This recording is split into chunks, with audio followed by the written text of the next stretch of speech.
कल का दिन बहुत दुर्भाग्यपूर्ण था। बरसों की जो हमारी मेहनत थी, आपकी मेहनत थी, उस पर भजनलाल सरकार ने पानी फेर दिया। कैसे जिला बना, कितने संघर्षों के बाद बना, ये आप सब लोगों को जानकारी है, मैं उसे दोहराना नहीं चाहता। लेकिन भजनलाल जी को एक बात जरूर कहना चाहता हूं कि आपने नीम का थाना की जनता के गले पे तो छुरी मारी है, लेकिन आपने अपने पांव पे भी कुल्हाड़ी मारी। आपने ये जो बिना सोचे समझे काम किया है,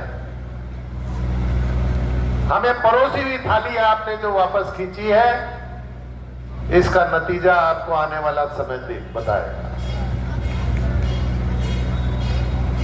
आपने जिला बनाकर क्या दिया है 1 साल में नीम का थाना को?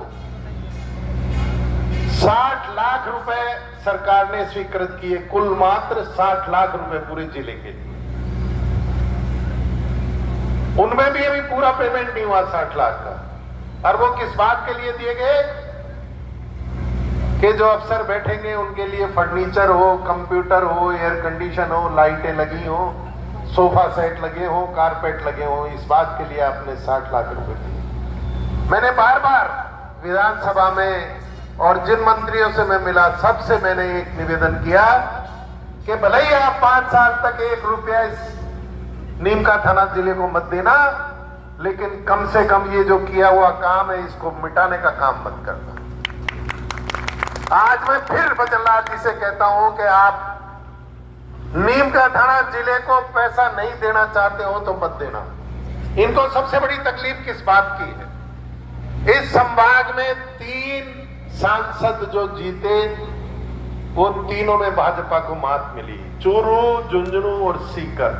और सबसे बड़ी तकलीफ यही है इनको कि तीनों सांसद विरोध के जीते, इसीलिए इन्होंने संभाग को खत्म किया है, और इसीलिए इन्होंने नीम का थाना जिले को खत्म किया है, और इसीलिए पर्ची दिल्ली से चल के आई है कि इस संभाग को और जिले को खत्म करना। आपने नीम का थाना का विकास बिल्कुल रोक दिया। हम मांग करते हैं मेडिकल कॉलेज यहां पे आए, हम मांग करते हैं नर्सिंग कॉलेज यहां पे आए, हम मांग करते हैं सेना की भर्ती यहां शुरू हो, पुलिस की भर्ती यहां शुरू हो, पशुओं का मल्टी स्पेशलिटी हॉस्पिटल यहां पे आए। लेकिन आपने सारे रास्ते अवरुद्ध कर दिए। अब कम से कम इस फैसले को आप पुनर्विचार करो। मुझे तो पहले से ही शक था, पहले रोज जिस रोज इन्होंने वो सूची डाली थी 12 जिलों की कि इन 12 जिलों पे पुनर्विचार करेंगे, उसी रोज मेरे मन में खटका हो गया था कि नीम का थाना जैसे जिले का नाम इन्होंने इसमें डाला है जो सारे मापदंड पूरा करता है। चारों विधानसभा के विधायकों ने उस समय के तत्कालीन ने ये लिखकर मुख्यमंत्री जी को दिया था कि नीम का थाना को जिला बनाया जाए और हमारे विधानसभा क्षेत्र को नीम का थाना में जोड़ा जाए। आज 1.5 साल हो गया, 1.5 साल से यहाँ पे कलेक्टर के और एसपी के कार्यालय और अन्य कार्यालय बड़े आराम से चल रहे। किसी ने ये आवाज नहीं उठाई कि हमारे साथ गलत हुआ। चारों विधानसभा क्षेत्र के किसी व्यक्ति ने आकर ये नहीं कहा कि हमें नीम का थाना में जिले में गलत रूप से जोड़ा गया। फिर ऐसी कौन सी मजबूरी थी कि आपको ये जिला हटाना पड़ा? मैंने वो जो 2 मंत्री हैं, सुमित गोदारा जी और जोगाराम पटेल, जो कैबिनेट की जो कार्यवाही थी उसकी प्रेस कॉन्फ्रेंस कर रहे थे, उन्होंने कहा है कि आर्थिक कारणों से आर्थिक बोझ पड़ रहा था सरकार पे, इसलिए हमने जिलों को हटाया। आप 1 हफ्ते में 60 लाख रुपया दिल्ली के चक्कर लगाने में, हवाई जहाज से, हेलीकॉप्टर में खर्च कर देते हो। आपने 1 हफ्ते में खर्च करते हो, आपने 1 साल में 60 लाख रुपया दिया है, जो आपको भारी लग रहा है। और वो भी मत दो, लेकिन जो किया हुआ है उसको मिटाओ मत। नीम का थाना के लोगों के साथ ऐसा अन्याय मत करो, वरना नीम का थाना की जनता, सीकर संभाग की जनता आपको ऐसा सबक सिखाएगी, ब्याज समेत वसूल करेगी आपसे। आज पुलिस बैठी है बीजेपी के कथित नेता के घर पे, कब तक आप पुलिस के पैरे में बैठे रहोगे? जनता के बीच में जाना पड़ेगा। जनता से छुपकर कब तक बैठोगे? जनता को आपको जवाब देना पड़ेगा, सवालों का जवाब देना पड़ेगा। क्यों नीम का थाना हटा?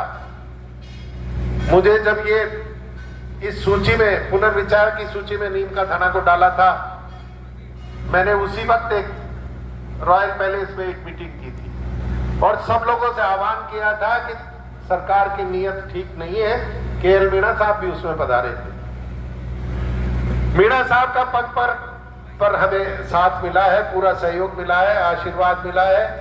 रामलू भाई जी की कमेटी के सामने भी हमने खूब प्रेजेंटेशन दिए।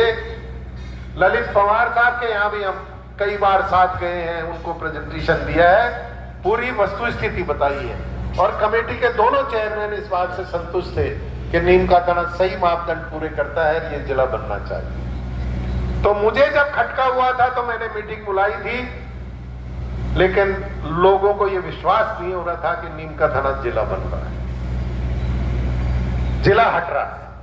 सब लोगों को यह लग रहा था कि ये तो सही मापदंड पे जिला बना है, अब ये हट नहीं सकता।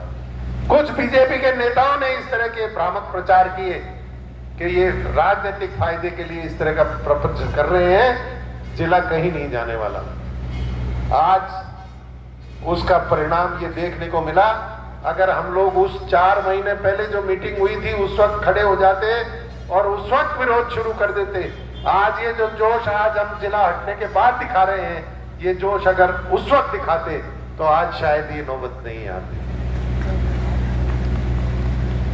भजनलाल जी, जिला काट आपने दिया, आपकी कलम में आज ताकत है, लेकिन नीम का थाना जिला कटा हुआ नहीं रहेगा। ये मैं आज इस मंच के साथ, इस मंच से आपको बता रहा हूं कि नीम का थाना जिला नहीं हटेगा। आपको भगवान सद्बुद्धि दे, आप अभी इस जिले को वापस, ये जो निरस्त किया है इसको खत्म करके वापस नीम का थाना जिला बनाओ, वरना नीम का थाना आने वाले में समय में फिर जिला बनेगा। इसलिए बनेगा कि हम किसी से भीख नहीं मांग रहे, हम अपना हक मांग रहे हैं। नीम का थाना सही मापदंडों पे है और नीम का थाना जिला बनने लायक है। 1.5 साल से यहाँ पे कलेक्टर बैठा है। आपको जिला अगर खारिज करना था तो पहले दिन जिला खारिज कर देते। 1 साल तक आपने क्यों खर्चा किया इनकी तनख्वाह का, रोल का? जब आपको नहीं रखना था तो पहले दिन सत्ता में आते ही आप इसको हटा देते। आज आप 1 साल बाद इस तरह का निर्णय कर रहे हो। दोनों चुनाव चले गए, एमपी का चुनाव चला गया, इसका इंतजार कर रहे थे आप कि भाई ये चुनाव जो है निकल जाए, इसके बाद फैसले करें। पूरी तरह से आप लोग राजनीतिक द्वेषता से काम कर रहे हो और ये चलने वाला नहीं है। जनता समझदार है। आप अपने मन में कितने भी होशियार होंगे, आप कितने भी समझदार होंगे, लेकिन जनता आपसे ज्यादा होशियार है। मैं आप सब लोगों से निवेदन करता हूं कि सब लोग संघर्ष समिति का साथ दें, अनुशासित रूप में इस आंदोलन को बहुत तेजी पकड़ावें। जब भी आप लोगों का आह्वान किया जाए आप लोग अपना समय दें और आप लोग पधारें। केएल साहब और संघर्ष समिति के सभी लोग बैठ के आगे की रणनीति तैयार कर रहे हैं, किस तरह हमको ज्ञापन देना है। मुख्यमंत्री